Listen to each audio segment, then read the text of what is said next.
Today's episode of Wiki Sift was brought to you by our ability to outrun a tiger. Welcome to Wiki Sift, a shallow dive into pop culture and fandom. Today we're continuing our talk about Star Trek novels. Stevo's not here, I can't interrupt you. It's weird not getting interrupted. It's like separating the Wonder Twins. It's just not gonna happen. Yeah. See, I say it with joy, he says it with incredible scorn. Yeah. You guys are assholes. Wiki Sift is a willfully ignorant fandom podcast where we don't actually directly consume So can media I just interrupt for a moment? Yes? I had nothing to add. I felt like I should, I should. Did you finish? Did you finish? Yeah. Was it good for you? Was it good for you, Daddy? Yeah. You gonna sit there for a minute? This. Just kind of let it sit, like get a little cigarette? You want to get a little cigarette, I don't like Daddy? this bit. I don't like this. You can learn to like it. You can learn to like it, Daddy. No, But I don't think I can. Oh, we can make you like it, Daddy. We can teach you how to like it. I don't like this, please. I beg you. I'll stop. But today specifically, we're continuing our look at Star Trek novels. But right now, I think we need to address the lack of elephant in the room. Stevo, our special guest, who's here every week. I didn't introduce us. I'm Tommy. I'm Tommy. Like they don't know who we are. Like they don't know who we are. Today, I'm joined by... I am Big Mike from D20 Live. You may have seen me this past weekend at Anime North, but you can see me online at youtube.com/D20Live and twitch.tv/D20Live. And when I'm not streaming there, I'm usually streaming with my wife over at twitch.tv/TheOptimalDuo. And I'm Ian M. ZeroXDiamond Burton, who's done a bunch of stuff, and you can see me on Twitch at Twitch TV ZeroXDiamond's stream website for Movie Go. But yeah, as I was saying, Stevo, our special guest who's here every week, famously has been here for every single episode despite getting double cancer. Unfortunately, he can't make it today. You'd think the only way he'd miss one of these episodes is if his 4-year-old son has brain lesions or something. Well, anyway, that's what happened. So if you have that on your terrible things happening to Steve bingo card. We can put it in. Can I have double cancer in the side of my bingo card? So, yeah. My sincere apologies for killing the mood with whatever that was, but Stevo insisted, they demanded I make a joke about the whole situation, and I felt like I owed him that much.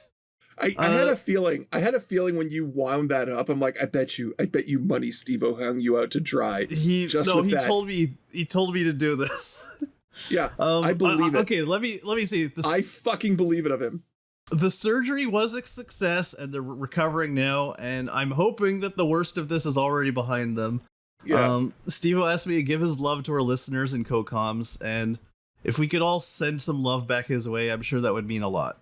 So, I'll message him some love right now. Yeah. Dear Stevo, I've always loved you, but only as a friend. I can't find your name on Discord. I'll do it later. Okay, here's mine. Here's mine. Dear Stevo, do you ever wonder where milk comes from? I think it comes from the store, but the store has to get it from somewhere, right? Weird, huh? LOL. Anyways, it was good chatting to you, brother. Sincerely, Margaret Cho. Why do they call it oven when you in the cold food? Out hot, eat the food. I've had that in my brain all day, and I'm glad that there was a context where I could use that. Okay, so I believe the next one we're on is Deep Domain. Does Kirk get laid in this one? I hope so. I hope that's the weird sex stuff bingo square. There is like some sort of pterodactyl on the cover here. Deep Domain is what he calls the vagina. Say it. What he calls his conquest. Yeah, say it. Go ahead, say it. Say it's what he calls it, a vagina. I said the vagina! I said vagina! God! Don't stutter when you say vagina. You gotta say. I'm sorry, say it better? Okay. Oh, please. Call in your inner thespian. You got this. Vagina! Vagina! There you go. Why do you sound like a ghost? Because that's Ebenezer Scrooge being visited by the spirits of sex The past. The haunting of Three Pussy. listen, Tonight you will be visited by Three Quinn. The Quinn of Christmas past. The Quinn of Christmas present. sometimes The Quinn of Christmas future. sometimes you just gotta talk like a ghost.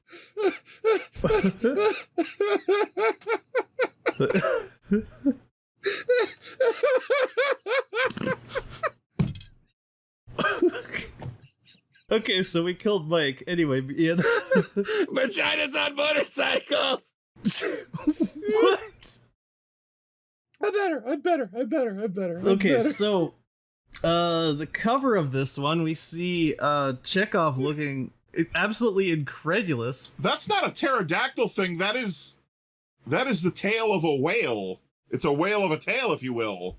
Well, it's not a weird fucked up Yeah. penis coming out of the back of it, too. So I'm wondering what the hell this business is. It's a space Why whale. do I get the feeling that this came out around the same time as Star Trek 4? Oh, 'cause of the whales? And they're wearing their, like, motion picture uniforms, so... Those are the better uniforms, though, if I can be honest. I That's, don't that's like- not me throwing I stones. mean, that just I do not like the way that they have drawn the characters here, because you know what it looks like to me? This looks like less professional, like officially licensed book art, and more like this is Chekhov and Spock spray painted on the side of a carnival ride. You know what? They do that so that they don't have to pay royalty likenesses. I think Spock looks pretty Ah, good. Chekhov looks like an angry Napoleon sneaking up behind him. Spock, why won't you listen to me, Spock? Why won't you stop Mon looking Dieu, at the middle Spock. distance, Spock? Spock, why? The whale, she is... Got a weird penis, Spock. Why are you looking away? It is illogical to stare at the penis, but look at it, Spock. Yeah, so there's a whale tail of sorts. It looks like it has 3 thingies. I don't know if it's an alien whale. a And there's wha- like some elaborate sandcastle like excuse me, it's a building whalian? in the background. a whalian. A whalian. Beneath the seas of Akala hide the seeds of its future. Oh, that's a weird little bit of alliteration, isn't it? And the secrets of its... Oh, fuck you. Fuck you. I hate that. I hate that already. I hate that. That makes me angry. Beneath the seas of Akala hides the seeds of its future and the secrets of its past. Secrets hiding... It's like, in your grandmother's attic is the secrets of the past.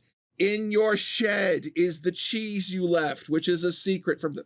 Sorry. So, the seeds of its future. Is this gonna get into weird sex stuff? I really want this square now. At this point, I feel like we're going to be just disappointed. Look, Captain Kirk is gonna have sex with a space whale, okay? I hope. He is gonna fuck a space whale. That's all I hope for. This is a very short description for the amount of playtime we've given this cover. Okay. Who wants to do the description? I'll do it. All right. A routine diplomatic mission to the waterworld Akala becomes a nightmarish search for a missing Spock and Chekhov. A search that plunges Admiral Kirk headlong into a corrupt government's desperate struggle to retain power. For both a Federation science outpost and Akala's valiant freedom fighters have begun uncovering the ancient secrets hidden beneath her tranquil oceans. Secrets whose exposure may mean civil war for the people of Akala and death for the crew of the Starship Enterprise. You ever notice that whenever someone gets kidnapped on the Enterprise, Chekhov's always one of the people that gets kidnapped? Like, he's sort of like a bonus offer. Like a free gift for your kidnapping. He's basically like the idiot child sidekick, so... Like, you're going to kidnap Kirk and Chekhov. They didn't have any literal children. Yeah, except he wasn't an idiot nor a child. He was, yeah. Well, they didn't have Crusher yet. So, yeah, we don't have a summary of the story. I checked Memory Alpha and Wikipedia, and there's very little information here. There's some characters who have pages here. Apparently, Zev Kane, which is a fucking ridiculous name. How do you pronounce a name that starts with 2 Ks? Zev Kane was a 23rd century Akalan man, a rebel leader from the planet Akala. Kane was the leader of the rebellion against his civilization's government. He was also the one who underwent a series of injections of a glandular fluid that allowed him to transform physically into a wafida? A wafida? I think we have to click something off. What? I think we have to do... Yeah, I need to see what a wafida is. Oh, it's got 2 W's? There has got to be something on the bingo card for this. 1. No, the opposite. It's like they went out of their way to deny us. Get They went out of their way to consonants. do There's one consonants, that's yeah. an excessive number of vowels, and this one has an excessive number of consonants. Do you think Cain killed his brother Abel? I hate you. You know, his older brother Abel. Okay, we got it the first time, Mike. No, I don't think you understand, because it's like in the Bible where there was a Cain and there was an Abel, but he's doing it like Cain and Abel, like he's doing like Jerry Lewis, or like, you know, the guy from The Simpsons who was like Jerry Lewis, but I can't remember his name. Professor Frank. Professor Frank was like Jerry Lewis. And then, remember on the Treehouse of Horror when he brought his dad back to life as Frankenstein, and they actually got Jerry Lewis to voice Professor Frank's dad? Yeah, that was pretty cool, huh? So here's the thing. The first person actually in this listed of referenced characters is a woman by the name of Christine Chapel, which is a canonical character. Who the hell is she? Mm-hmm. Nurse Chapel, yeah. Okay. Is she a common feature? Yes. Okay. Yeah, she's always Lynn. around somewhere. But let's see, transformed physically into a Wafida, the second stage of his people's life cycle. In this form, he was able to make contact with other Wafida and make them aware of what their descendants were doing to their people. But what is a Wafida, you ask? Well, I'm glad you did, because the Wafida were a plesiosaur-like species who lived on the planet Akala and were presumed to be extinct. It turns out, however, that the Wafida were not a separate species, but actually Akalans who have progressed to the second and final stage of their life cycle. This stage was done by glands that were removed from the general populace when each of them turns 18 years old. This is true of the rebel leader as well, but thanks to a synthetic version of the glandular secretion created by Dr. McCoy, he's able to undergo the metamorphosis into a Wafida. He is then able to meet others of his kind who have retreated into the deep sea to avoid contact with their own descendants and bring them to the USS Enterprise. Once the Wafida return, the leader of the oppressive Akalan government resigns. Imagine. You know, apart from the names, this doesn't sound that zany of a plot. Oh, hold on, though. No, I think let me put it to you this way. Okay. Imagine, if you will, Yeah. it's the year 2008. Barack Obama is president. And then we discover a species of whale comes up from the bottom of the ocean and says, hey, people turn into whales if you don't have your baby teeth fall out. And then he resigns because he finds out. Okay, yeah, that's pretty trippy. But it feels here's the problem. Maybe it's because I watched so much Next Gen, but a ship called the Enterprise showing up somewhere and drastically rewriting the course of a civilization's history, the Prime Directive be damned. Speak of, is that on the card at all? Prime Directive violated? That's the free space when they violate the Prime Directive, because it's gonna happen. Do we count this as racism? You know, that's a good question, because it does sound like that's the basis of why they forcibly removed these glands from them so they wouldn't transform to the second stage, but we don't have enough information, I don't think, because we don't know why they were doing this. Well, if I were to guess, because it's Star Trek, it's all we can make you and keep you part of the slave caste and our classes and all that, but if you become a whale, you'll be free, because everything about Trek is that enlightenment to that super being that every race could theoretically do or achieve, but never do because war, and we are corrupt and flawed on the inside. I just can't get over the fact that on the cover, that giant whale tail that we see must be what the people of this planet turn into over time. After they turn 18, they just go from a humanoid to a giant whale. A wapita, that's if you the will. thing. What happens gotta if be the you're wapita. like, what if you're living somewhere in the heart of the country, far from the ocean, you're 18 years old, and then, I'm starting to metamorphosize into a giant fucking aquatic creature. I'm gonna die. I imagine you have a call to the ocean or something very dramatic and artistic like that, where you're just like, man, like I am Filbert so on Rocco's Modern Life. The planets align, and then you have to go to Kerplopico's Island.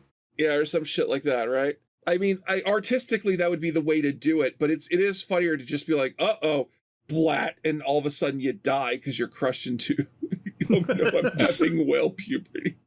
Okay, here's another one. There is another character here that I had not heard of who has a page here. We have a Lin listed here, Lin. Yeah, I saw her earlier. Lin. She's Chinese. That's all that's interesting about her. Yeah, Lin was of Chinese heritage. That's all. By 2278, he was... sorry. No. By 2278, he was young and served as a swing shift communications officer. In 2278, Lin was on duty when Kirk called the bridge, asking to be connected with Publician Abin Feridor or Brigadier Genavox. Why is every character in this planet have a double consonant at the beginning? I don't know, but I hate them. I hate this whole stupid planet. Genavox. I'm sorry, Mick. If I were in Star Trek right now, restaurant? What if they all have a stutter and we're just being really douchey? I once ate at a Korean restaurant, and one of the items on their menu was jambong, but it was with 2 J's and 2 B's, like Jajambabong. And that just sounded like the most amazing band name. What if they're all Korean and we're just assholes? Yeah. They're space Koreans. So, everyone knows so... Listen, everyone knows that at 18, Koreans metamorphosize into whales. Oh, no. Ian, no. So, okay, because there's so little information on Memory Beta, I thought I would go try Goodreads and look at the reviews for this book. Oh, you poor bastard. I found this review. This sounds interesting. That haunts me. This book starts off promisingly enough. Sulu and a new cat-like ensign have some delightful exchanges about chocolate. I was completely on board and loving my time back with the crew. Then there's some standard peril and a mystery to resolve, and I was hooked. But the book can't seem to tell what story it wants to focus on. About halfway through the book, the lovable cat ensign is basically replaced by a scientist from the water planet they are visiting, who is far less interesting. This is a trend throughout the book. Characters and storylines get introduced and slowly fade into the background as new stories come up. This makes it very hard to get attached to characters as they keep being replaced. The replacements tend to be consistently less and less interesting on top of it. By the time we get to the final confrontation, not a whole lot is happening, and the stakes somehow seem significantly lower than they did at the start of the book. That said, at least something happens during the finale, which is more than I can say for the rest of the book. There's a spoiler here. I'm going to view the spoiler. There are also some interesting sci-fi ideas presented here, but they never really get explored. We find out that the humanoids on the planet used to transform into sea creatures at a certain point in their life, and that a ceremony removing a gland has prevented that change from happening. It's been happening for so long that the transformation has fallen into myth, but we never get a good explanation as to why this happened. A couple words about it is easier to control people on the land, but nothing that really hints why multiple warring societies would all undergo such a drastic change together. If the book had taken the time to really explore some of these concepts, it could have been truly fascinating, but instead it jams them into a paint-by-numbers Star Trek story that plays like a lesser episode. A mediocre Star Trek episode still has the decency to be over and under an hour.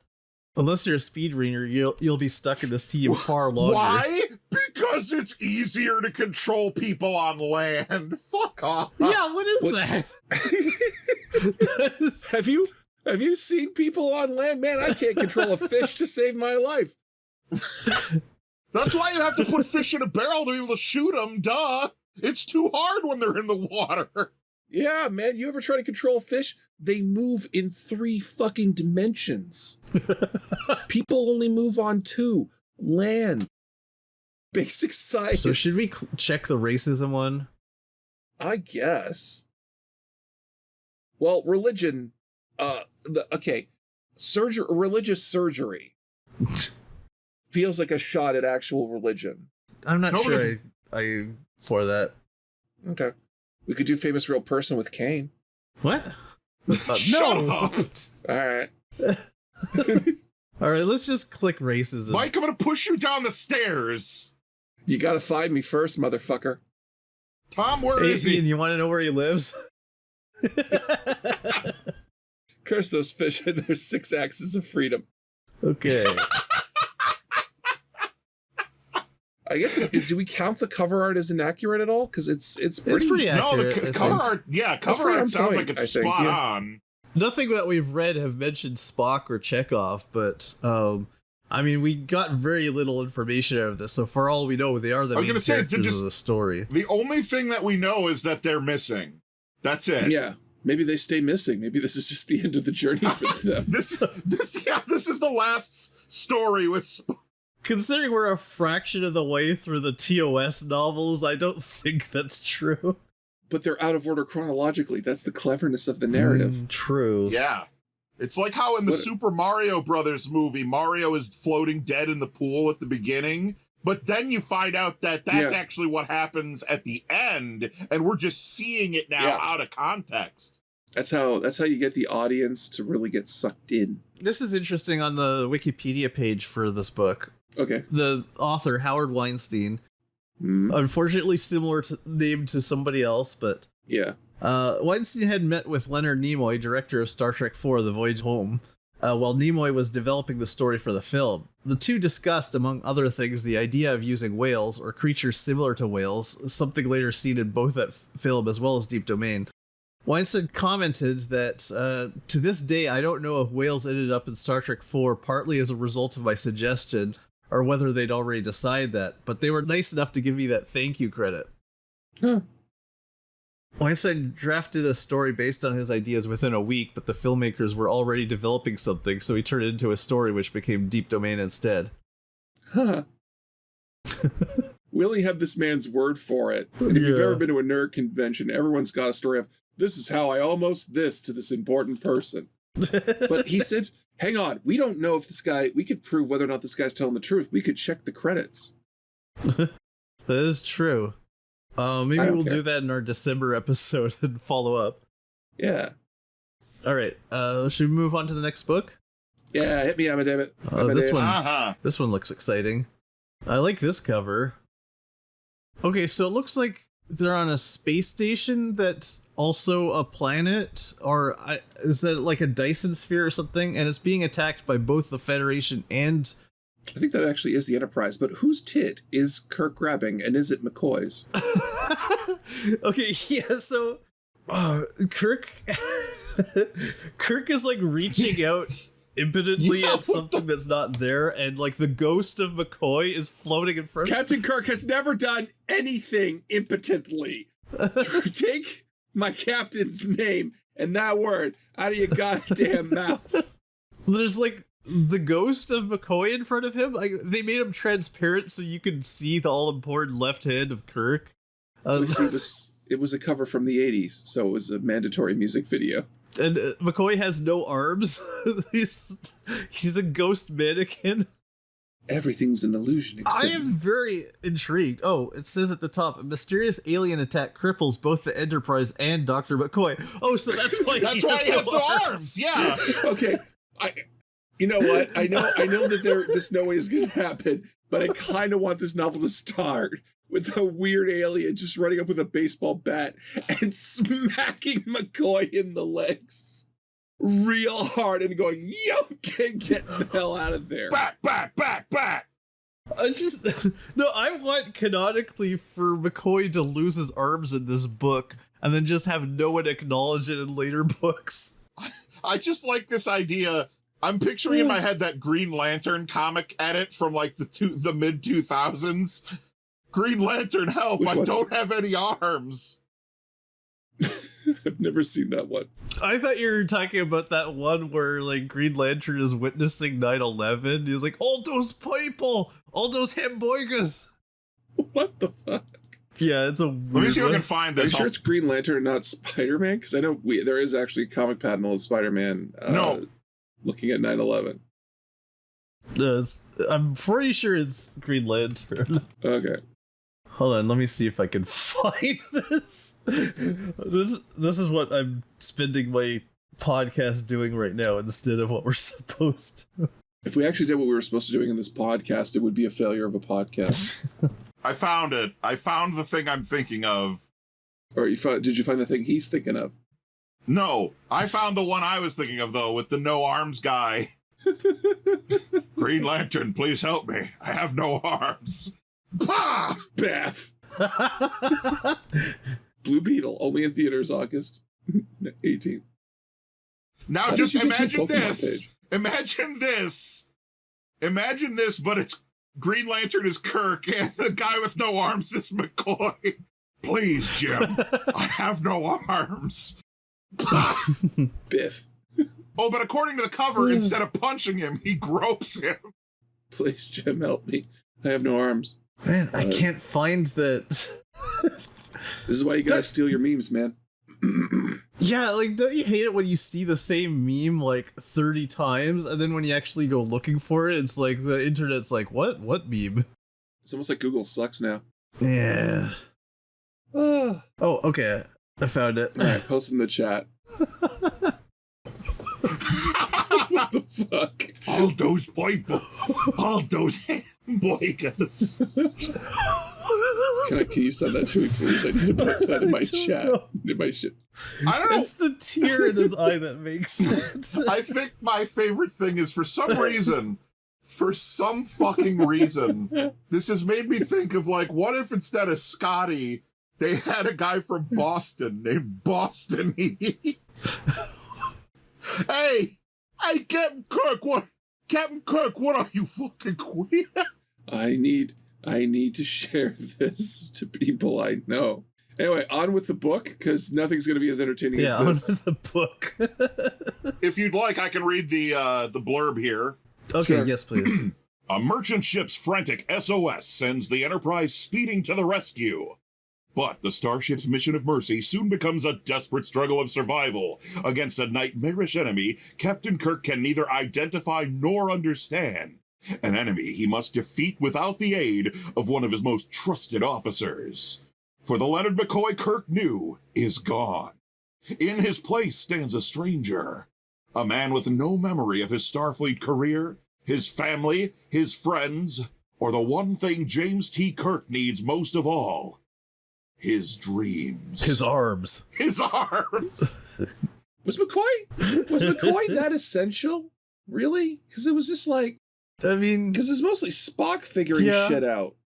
And him saying, God damn it, Jim, I'm a doctor, not a pool man, or some other thing. Right? Like, his dreams. I'm glad that you've seen Ace Yeah, Ventura. shut up. Because, hold on, if we're saying his dreams, does that mean every time McCoy said, God damn it, Jim, I'm a doctor, not a whatever, those are the dreams? His other career Yeah. aspirations? Yeah, he's not saying that, like, listen, no, I'm just a doctor. He's saying, I really wish I was something else. Yeah. It sounds like he just got a really bad concussion, which, of course, McCoy would fix. But it's like, damn it, our only doctor on this ship. Where's the black doctor who's memorable for being black? Not here. I should Oh, hey, double explain that for people who haven't listened to the earlier episodes we did. Dr. Mbenga, who's like the original doctor of the Enterprise, like in the pilot or whatever. Yeah, he's Okay. on Strange New Oh, Worlds. the one with Pike. Did he die? He's mentioned in one of the novels that we covered, and every time it's mentioned, the author specifically points out that he's black, like constantly. By the way, he's black. Did you see that Yeah. he's black? Well, it would be pretty weird, let's be honest here. It would be weird if he was Dr. Mbenga and he was white. But I feel like you only need to mention that like once. Nah, man, you gotta really milk that I'm not a racist tag.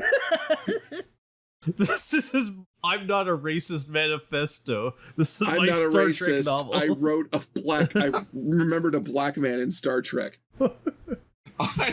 I remembered a black man in Star Trek is the name of my memoirs. The author's autobiography.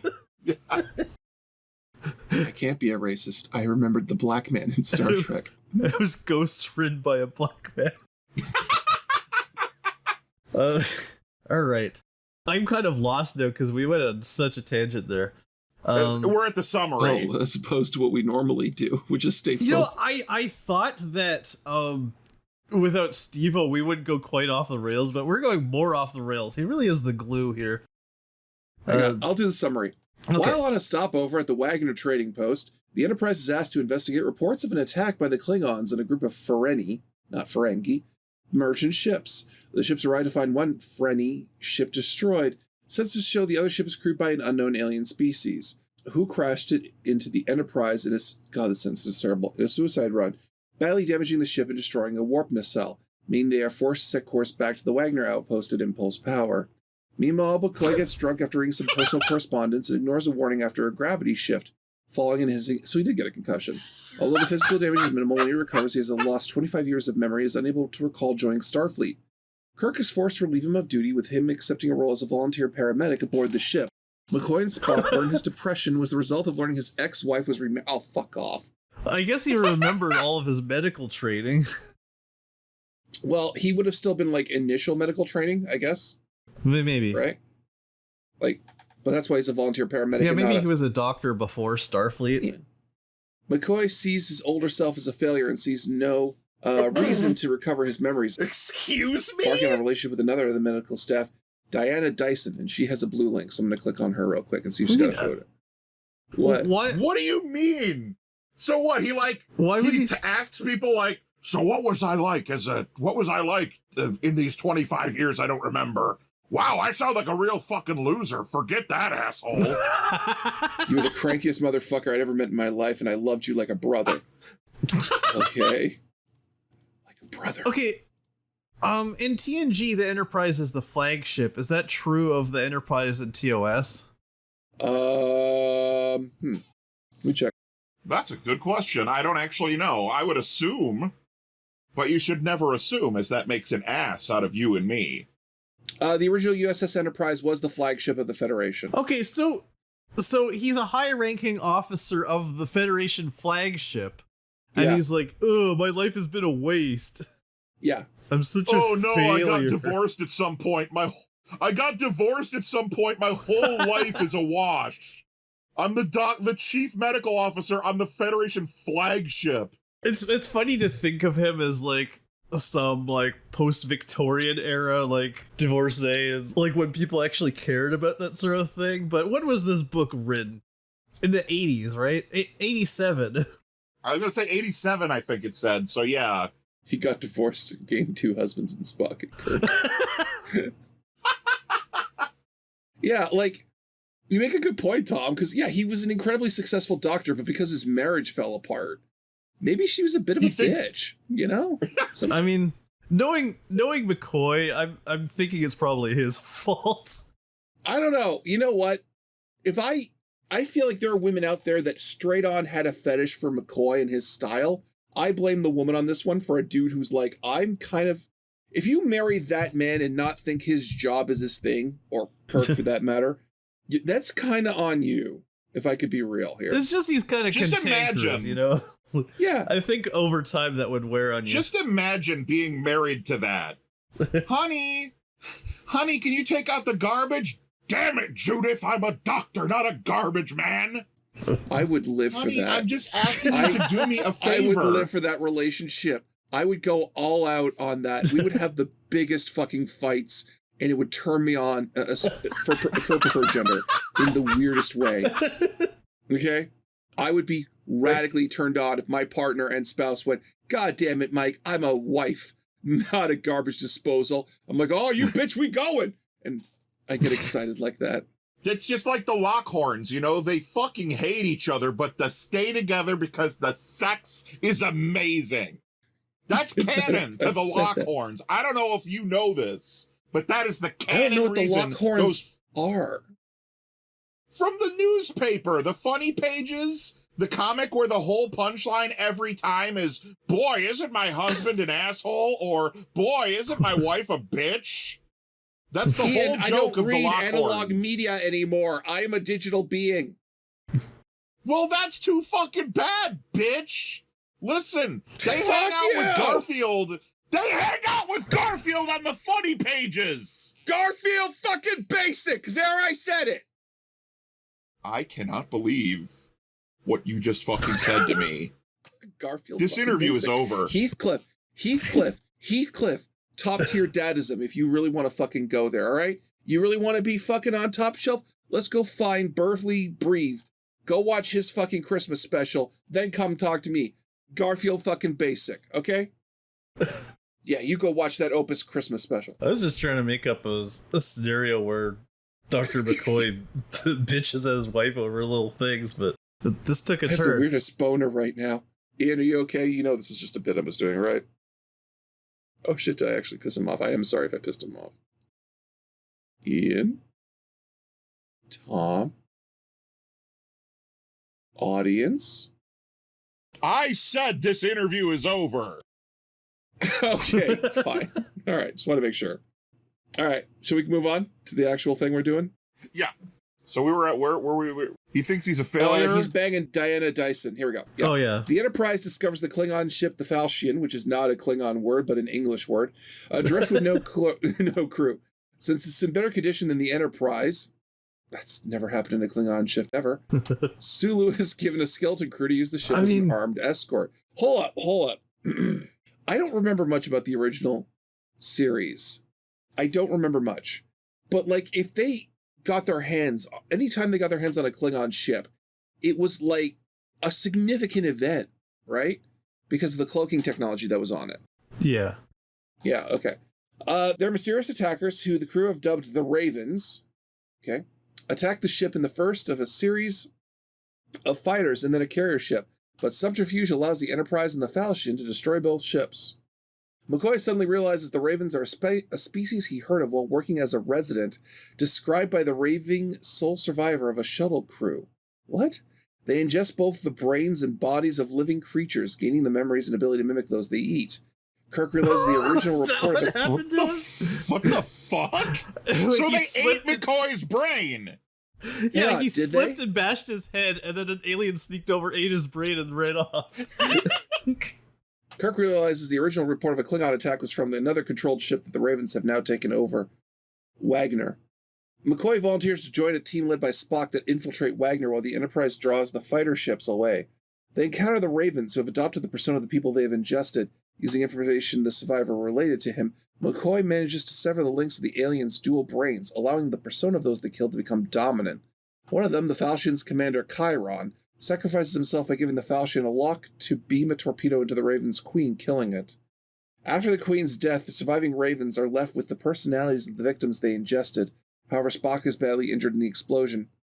Kirk insists McCoy joins as acting chief medical officer Cortejo in surgery, and when Cortejo proves unable to save him, McCoy's original memories resurface and allow him to perform the operation. Aww! At the cost of all of his memories incurred since the accident. He was saved by the power of his one true wub. Spec. I like how it just, like, flipped his brain. It's like, you get back the 25 years, you just forget last week. I love that we have double memory loss in this. Yeah. Because there's that's gotta be a bingo square, right? Do I not have, like... Because here's the thing. You have memory loss from McCoy from his concussion, but you also have memory loss from the brain theft. So you have double memory loss. It's like, oh no, was McCoy a victim? No, he has a completely unrelated concussion. What an unbelievable coincidence. Something here's got to be a bingo square. I don't know. This kind of feels like a very vanilla episode, though. Yeah. There's no pointless. I guess the only pointless plot twist for McCoy losing his memory. It's more of an inciting incident, though. No, I don't think there is one. You would have thought like memory loss would be like one of those cliche things that would happen in a Star Trek episode, but it's love conquers brain. It's not specific to Star Trek, but it's something that could happen. Apparently this is a real thing for double memory loss. No weird sex stuff. Science does not work that way. Yeah, I think we need something more specifically. Yeah. It feels like we'd force it. All right. Well, I guess move on. I'm kind of disappointed. All right. The Romulan Way. Oh, by Diane Duane. Oh, boy. Oh, boy. Oh. Did anyone else hear the Raccoons ending theme song when they looked at that cover? Oh, I love that song. You can't run with us. I just want to point out, by the way, you need. We've got one thing we glossed over on the Dreams of the Raven is that the German title is McCoy's Traum, which I'm assuming just means McCoy's trauma. They completely removed can my wife verify the that? the fanciful sci-fi name and just gone. The Germans have just gone brute force and gone McCoy's trauma. This is the one where McCoy hits his head. I'm just laughing. That was just a good joke. All right. Are we doing this one? Yeah. Okay, the next one is the Romulan Way.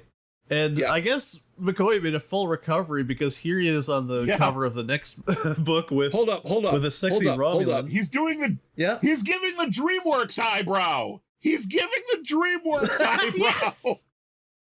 Read the fact at the top. Duane and Morwood wrote the book in 16 days while on their honeymoon, which means in between fucking, they wrote this book. That's why McCoy looks so, Were they like role-playing as they were writing it? Because you be McCoy and I'll be a sexy Romulan. I believe that. I I fucking absolutely believe 110% believe that. In a profound way. That they were like, that was good. Yeah, that was good. No, not just the sex darling. Oh, I'll write that down then. So that feels like a real fucking thing that happened. Post-coital Star Trek fan fiction. So the cover, you've got McCoy, which, as Ian pointed out, has the DreamWorks eyebrow. You've got a sexy Romulan woman, and at the very bottom, it shows the two of them running through a field while being attacked by like the North by Northwest plane. I was just gonna say it's North by Northwest in space. And in the background is like the Lincoln Memorial or something. Like, yeah, what the? It's Monticello back there. Okay. It's like it looks like they just photoshopped it's even the background out of a like penny. Like, yeah. This is zany. So I have a feeling we're in for a good time with this one. Yeah, this one I think is going to be good. Let me give you the description here. They are a race of warriors, a noble people to whom honor is all. They are cousin to the Vulcan, ally to the Klingon, and Starfleet's most feared and cunning adversary. They are the Romulans, and for 8 years, Federation agent Therese Labruto has hidden in their midst. Ooh. Now the presence of a captured Starfleet officer forces her to take a more fateful choice between exposure and escape, between maintaining her cover and saving the life of Dr. Leonard McCoy. Here, in a startlingly different adventure, is the truth behind one of the most fascinating alien races ever created in Star Trek, the Gorn. No, the Romulans. Yes, the Romulans, the other Vulcans, the most fascinating race. The other white Vulcan. Evil Vulcans. E-Vulcans, if you will. So I guess she was like a human posing as a Romulan this whole time, or yeah, that's the thing that happens in Star Trek. Could be a Vulcan. Yeah, why don't they ever send a Vulcan to infiltrate Romulans? They always like they did. His name was Spock. True. Well, to be fair, Spock did that himself. They legit did that. I think Spock did that entirely on his own against the wishes of Starfleet. It's like, no, we got a way we do this. We send a human, we put really bad prosthetics on them. Nobody knows the difference. I feel like Spock is high enough in the Starfleet chain of command by this point that anything he does counts as a Starfleet action. That's my headcanon. Anyway, what the fuck was that? Did I just read? The Romulan Way. Oh, here we go. Okay, sorry. Is framed as a subject. I'm trying not to read ahead, but it's literally the next sentence. A subjective conceptual fuck you history text by Teresa Hekela Labruto, published in a Federation scientific journal under the title Romulan Way. It tracks two narratives, one of a recounting of Romulan history from the Sundering to the aftermath of Earth, Romulan War, and the creation of the Romulan-Star Empire. The other is set in the present day and told from the perspectives of Labruto and Leonard McCoy. The book alternates chapters between the two stories. Oh, so it's like, This is making me mad already. Battletech. So I'm guessing Diane Duane married a really boring guy who just likes history and is like, okay, you can write history chapters and I'll write the story. Yeah, this is literally a compromise on the page. Yeah. Mm-hmm. I'm going to write the sexy spy who fucks the nerd. Me? Shut up, honey. In present-day narrative, Labruto, a human anthropologist surgically altered to appear Romulan, not who I would send, is undercover on Romulus as fuck that, Hure, household manager. To Romulan nobleman Hadin. This has to be a square. Yeah, that's the vowels. Like, this is completely unreadable. There's, okay, this is how it's spelled for those who are listening. ARRHAE space lowercase I dash uppercase MNAEHA space lowercase t apostrophe uppercase K HELLIN comma HRU apostrophe HFE. Did you hate that? We did too. There's not a pronounceable syllable in this entire mess, which is half a page long. Okay. I think I had a stroke listening to you spell that. To Romulan nobleman, and this is another completely... Oh. Good. I need to look at the bingo squares, man. Yeah. To Romulan nobleman Hadin Clan, McCoy, taken prisoner in a Romulan raid on a Federation Starliner, somehow not on the Enterprise, is brought to the Kellen estate before his trial to the capital city for crimes against the Romulan people. In reality, it's a false flag operation by Starfleet intelligence to check up on Labruto, who has not reported in for some time. Due to the dictates of the Messene, McCoy is treated more like an honored guest than a prisoner, stated for execution. Eventually, the Killian household travels to the capital with McCoy in tow, and McCoy is tried and convicted by the Imperial Senate and sentenced to death, because it's, the Romulan Senate. He demands the rights of statement, a Romulan judicial practice intended to create the appearance of a fair trial by allowing the defendant to speak in their defense. McCoy proceeds to turn on its head by talking for hours on end about everything from the lack of rigor in Romulan jurisprudence to barbecue sauce recipes. What? The delaying tactic pays off and allows the USS Enterprise crew member... I need to interrupt you. I'm sorry. There is a page on Memory Beta for barbecue sauce. Yes, there is. Okay, hold on. I have to click this. I need to know where this goes. Please tell me it has... Barbecue sauce, also known... I need to know if it has Leonard McCoy's special recipe. Barbecue sauce, also known as BBQ sauce, was a type of sauce used in food preparation by the human civilization of the planet Earth. And it has a diagram of a food processor unit. History and specifics. Barbecue sauce is traditionally used in varieties of outdoor preparation where meat, poultry, or other food is smoked or grilled with open flame. Barbecue cooking was popularized in the 19th century and 20th century. Okay, where does it get to the actual Star Trek stuff? Okay, here we go. In the year 2276, Leonard McCoy requested and was granted the Romulan's right of statement after being sentenced to death in a show trial by the Romulan Senate. He spoke for hours on end on topics ranging from the fact that the trial was a kangaroo court to barbecue sauce recipes. I love this last sentence. To Star Trek. Please let me in the middle of this article. Please let me read this last sentence here. Please, I'm begging you. Barbecue sauce was used on chicken to prepare barbecue chicken. Thank you. Thanks to Mr. Scott's Guide to the Enterprise for that reference. Wait, that's an actual book. Yes, Mr. Scott's Guide to the Enterprise. There are other sauces down below. Scroll down more. Oh no! Okay, under appendices, there's a subsection, sauce and dressings, and there's a long list of other sauces. Okay, hold on. Can I point out? That I need to read mayonnaise. No, I need to say that's this. not mayonnaise. That's mango-naise. I need to read it. No, hold on. I need to point out I'm fucking hard, man. that black bean sauce, bolognese sauce, cherry sauce, clam sauce, and Kefarian apple glaze are all in this section, but are not links. So they just felt the need to include those sauces on this page, even though there's no actual reference to them anywhere. Tom, look at the first entry in sauces and dressings. It's cheese sauce, but only cheese is in blue. And if you click on cheese, it goes to the cheese was the name humans gave to a variety of foods.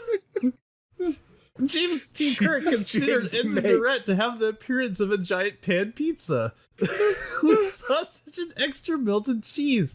This is very relevant.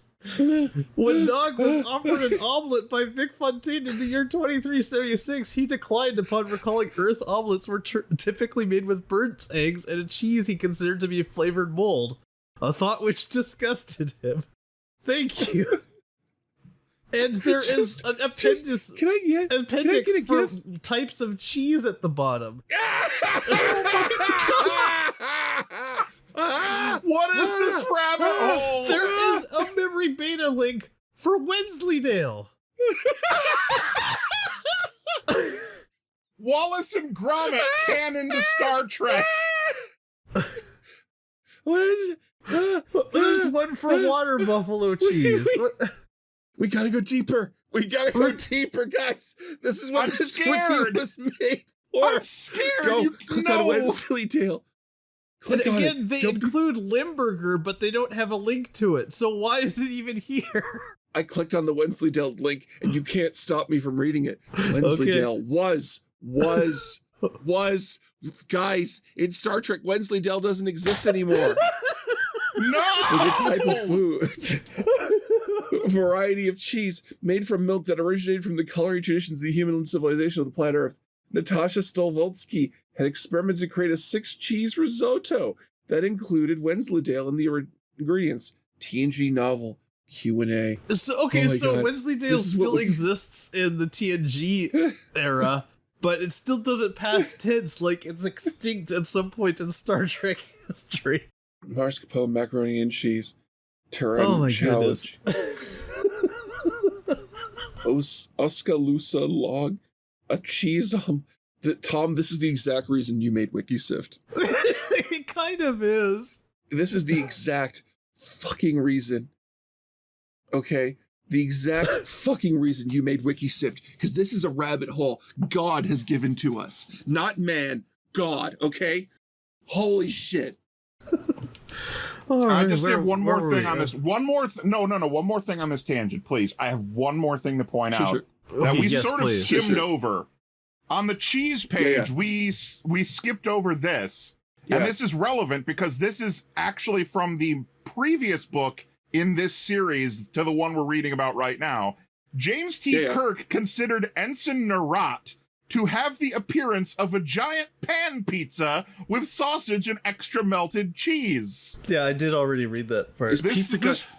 Does pizza have a blue link? No, but Dahai Eohor Narat does.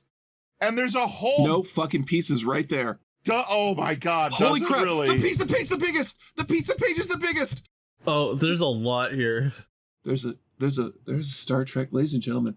I love that there's varieties, and the varieties start with the only one that isn't real.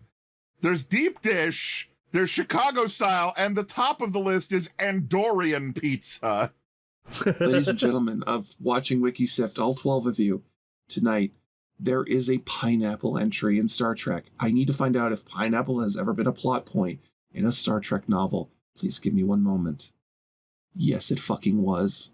Okay, now toppings. I want to go into the search bar and type the most mundane thing I can think of and see if it has a page. I dare you to punch in fish. The valid toppings for cheese, according to Star Trek, these are the only toppings pizza can have, are cheese, specifically mozzarella, sauce, specifically tomato sauce, and the toppings of pineapple, sausage, mushroom, onion, pepperoni, bunnicorn meat, and tomatoes. And just as if to rub it in my fucking face, meat is a link, bunnicorn is not. We have to go deeper. Click on meat. Click on meat. Come with me. Come with me. All of you, come with me on this journey. Come with me, and you'll be in a world of purest consternation as I read these mundane articles on this Wiki Nation. Okay, so I tried to think of the most mundane thing, and I typed in chair, and it redirected me to a page for furniture. You know what, though? Notable furnishings. I will give them this, Tom.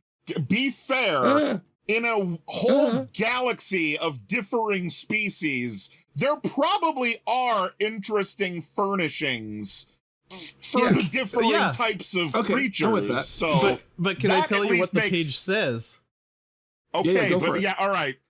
I set it up so it could make sense.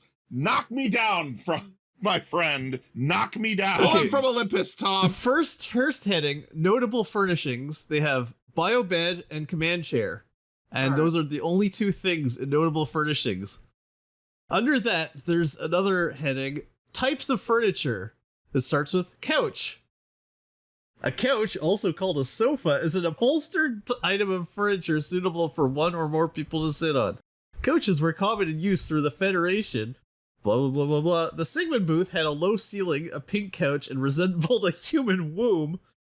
What? Cardassian Legate Kel Log had a couch made of Ural hide, but he eventually replaced it with a couch made of Karis hide. That is a fascinating fact. Did you guys make a note of that one? No. I think I had a stroke. And they've got a section for notable couches. No, because I'm still reeling from the room resembled a human womb. No. No. I'm looking forward to that one. I don't got words, guys. I'm still on meat. Uterus couch? Okay, notable couches. In 2287, James T. Kirk had a purple couch at a San Francisco apartment. How notable! Notable couches of Star Trek. What was purple? That was an expensive color. Jean-Luc Picard had a couch in his ready room. Catherine Janeway had a couch in her ready room. I'm waiting for a fucking... Pinheiro had a couch in her office. What a coffee table book called Notable Couches of Star Trek. It's just full-page photos of the many notable couches in Star Trek. Man, Star Trek nerds are on a different fucking level. Under the couch entry, there's chair. Oh, man. A chair is a basic construction that bipedal humanoids used to sit in a resting position. Blah, blah, blah. The Tegmanir civilization once acquired a human chair and made some assumptions of humanity's nature based on the design. These assumptions were considered rather foolish by members of the human race. This was mentioned in The Wounded Sky, that weird novel that we read about the spider laying herself as an egg. Oh my god. I blacked out for a second, guys. What happened? It's all connected. We saw the true face of God, Mike, when we were not prepared. Damn it. I wasn't. It's a Star Trek wiki page about chairs. Oh, man, Trekkies fuck around different. I don't even know where we were, what we were doing. I think we were talking about Beetle Bailey, maybe? I'm going to back out. McCoy was... I'm going to hit the back button until I get back to where I was. Oh, the Romulan Way. Yeah. McCoy was sentenced to death and lectured about barbecue sauce. The delaying tactic pays off, yet fucking stopped us, didn't it? And allows the USS Enterprise crew. That's how he got them.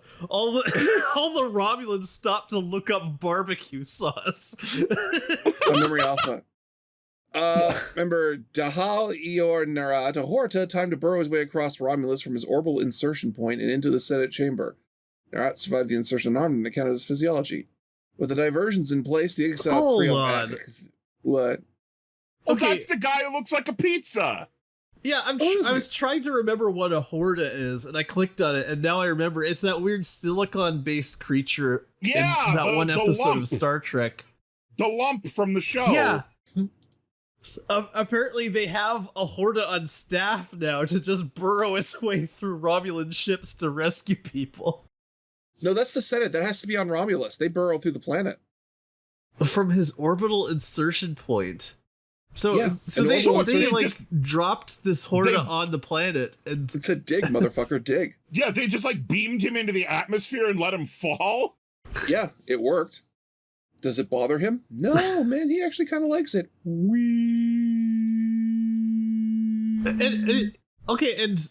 Sorry, I had to go back to confirm this. I mean, it's just a sentence, but that the Horda is a USS Enterprise crew member. Uh-huh. Yeah. They made a Horda one of their... this is so weird to me. Welcome to the jungle. Everything's weird. Oh. Okay, we can continue. I've had my moment. I lost myself in there. Hang on. Time to burrow across Romulus. With the divergence in place, the exiled Kriov Alel led her warboard Sure Bloodwing on the Senate's roof to retrieve McCoy and Narat. McCoy offers to extract Labruto under the cover of taking her hostage, but she declines, saying that she's grown to love living on Romulus, despite the danger. You're a spy! Yeah, you have to be extracted. They stage a dramatic escape for her from the McCoy's attempt to take her hostage. Commander Alil takes a sword of fuck off from its place in the empty chair, stating that the Trimericon had ceased to be worthy of it, and she and McCoy beam aboard the Bloodwing, making a fighting retreat from Romulus. In the aftermath, many are executed in an attempt to cover up the colossal political embarrassment to the Trimeron. Jake Cameron. Bruto's R until the cover identity is ennobled. She becomes R and kill it. Fuck are you and a senator in her own right? What? I don't know. I can't say words from this kooky fandom. I'm very tired. I got lost in the You said that very fast, but I don't think that's why this is super confusing. Was it how I said it? No, I think this is already bizarrely confusing before that. Okay. Labruto's cover identity is ennobled. Okay, so did they rescue her, or did they leave her there and then they made her a senator? They left her there because she wanted to stay, and she became a senator. A fate worse than death. But it says that she and McCoy beamed aboard the Bloodwing. No, a different woman beamed aboard with McCoy. Oh, okay. The Narat. I think we need to focus more on the barbecue sauce aspect here. I think that'll really bring it all together. Okay, I need to look at all the pictures at the bottom where it's labeled and see if they've labeled where barbecue sauce is on the cover. Well, I do think we can count the bingo square for multiple apostrophes. I think when I created this category, I was thinking of multiple apostrophes in one word of their name, but every single character's name had multiple apostrophes, so... And so many vowels. Yeah, but I wouldn't say it's an excessive number of vowels. It was hard to pronounce because it was so many consonants. I got one for you here. I scrolled down to the background, and I think we have possibly... There's an argument to be made for inaccurate cover. Although they are not shown in detail, the spacecraft shown on the original edition cover art are modeled after Vipers, the fighter craft of the Battlestar Galactica franchise. Galactica, yeah. Those are Vipers. From the perspective of this story's continuity, it would seem the ships are Romulan and the scene is a dramatization of the final chase sequence. Later sources, such as Shattered Universe and Star Trek Nemesis, do indeed show the Romulans and Remans using fighter craft of similar configuration. So, does that count as the wrong franchise square? Yeah. Oh, yeah. You know what? Yeah, that absolutely is wrong franchise. Oh, I could get bingo in a couple. Let me see something. Yeah, I have 4 in a row. I have 3 in a row. And you know what? Actually, I see 5 made-up words as one. And let me read that thing again. 1, 2, 3, 4. Fuck! It's so close. The Are Imnia to Kelly and Cruchafe. That's one short. I don't have made up words on my. I do. I have 5 made up words, and that's only 4, unfortunately. Well, hang on. What are the 4? Back from the Dead, Real Religion, Pointless Plot Twist. No, that didn't happen. Because Tricameron is different. Arhai Imnaya Tikelian Hruchafe. That's 4. Well, that's a person. Famous real person, same name. Oh, well. No, I got nothing. I think there are a bunch of made-up words here, like the Tricameron, and is the Sword of Stask mentioned earlier? No, but that's a thing. That's a proper name. What about that barbecue sauce stuff? That sounds pretty made up to me. A sauce that you put on meat. Ha! Such a bizarre concept. Yeah, I think the Tricameron's the one major made-up word in all of this. Well, I think Hruchafe is also a word, because that says it's house manager, so that's like Yeah, true. But that's still only 2. Yeah. We can look at the appendix. Referenced only. Botane, G. Brickner. I think these are all people. There's a lot in the background appendices here about basically like, this book it supposedly is the history of Romulus, but it gets all sorts of shit wrong. Let's see. There's one about the uniforms are incorrect. They're listed as being from the wrong time period. It gives McCoy's full name is given as Leonard Edward McCoy, in contradiction to the then recently released The Search for Spock, where he identifies as Leonard H. McCoy. Maybe he just rotates. Well, maybe it's Leonard Edward McCoy, but there's a silent H at the beginning. I mean, I'm not really sure I could fault them for that, because probably the movie and the book were being worked on at the same time.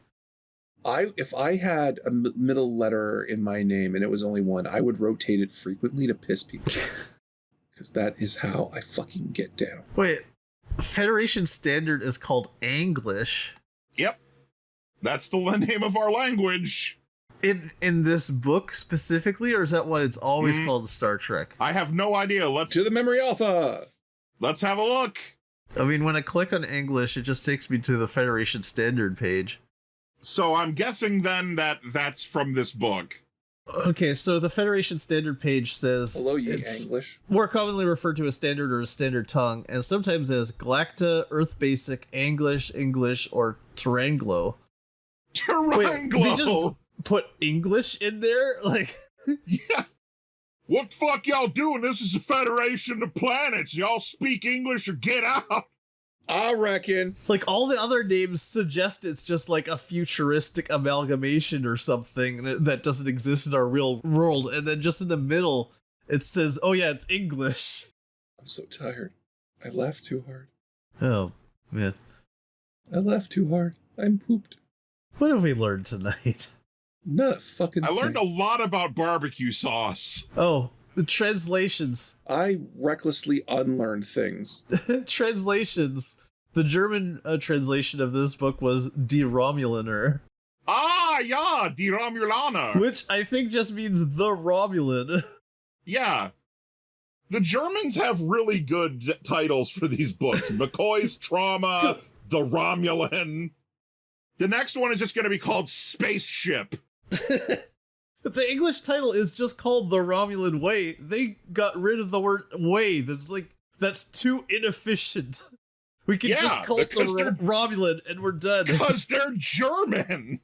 They gotta be efficient. You can take the off too and really have it down. Oh, fuck, you're right. Gotta get President Germany on the horn. Are we gonna keep going or are we done? I don't know where we're going. I think... Yeah. Prior to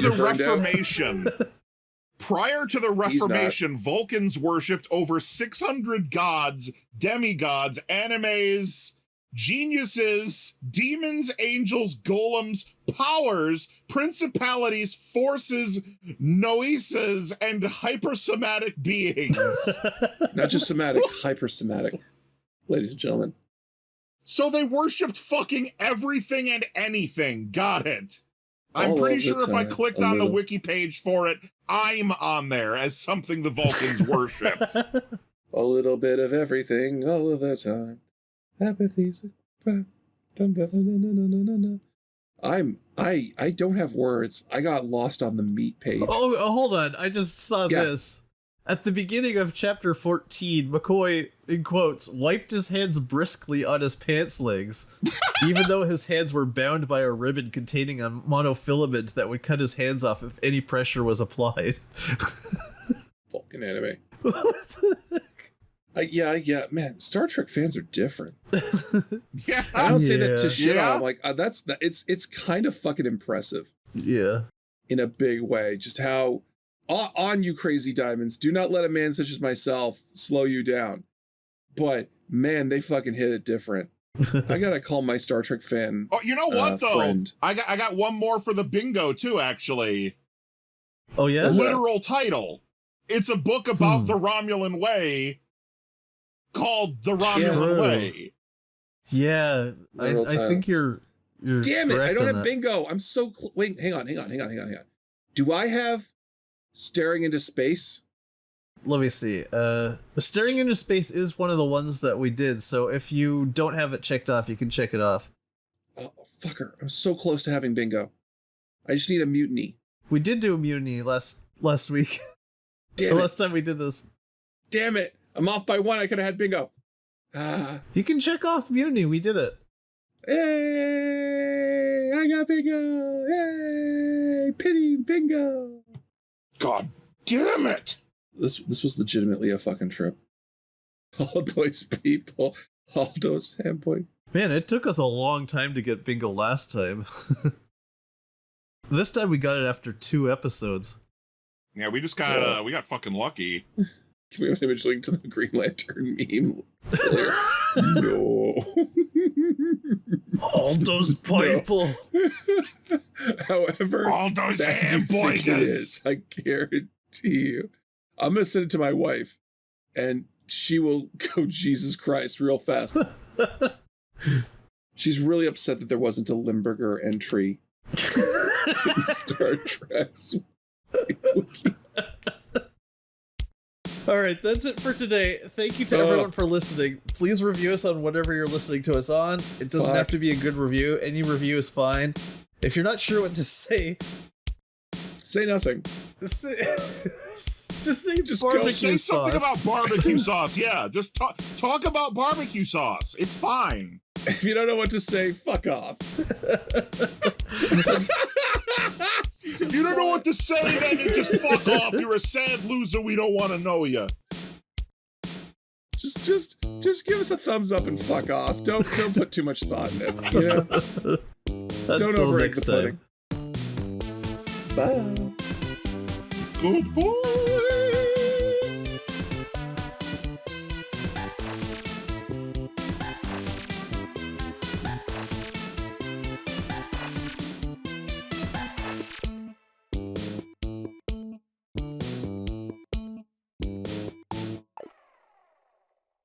Can we please call this episode Leonard Hedward McCoy's famous Romulan-Style barbecue sauce recipe? Yeah, I have to do that.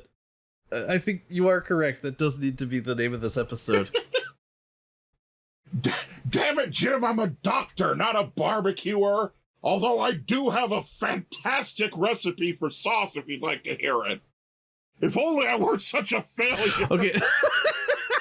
That's what brought him back. I think that's what brought him back, is he remembered his barbecue sauce recipe and said, "My God, Jim, I'm not a failure. I made the best barbecue sauce in the galaxy."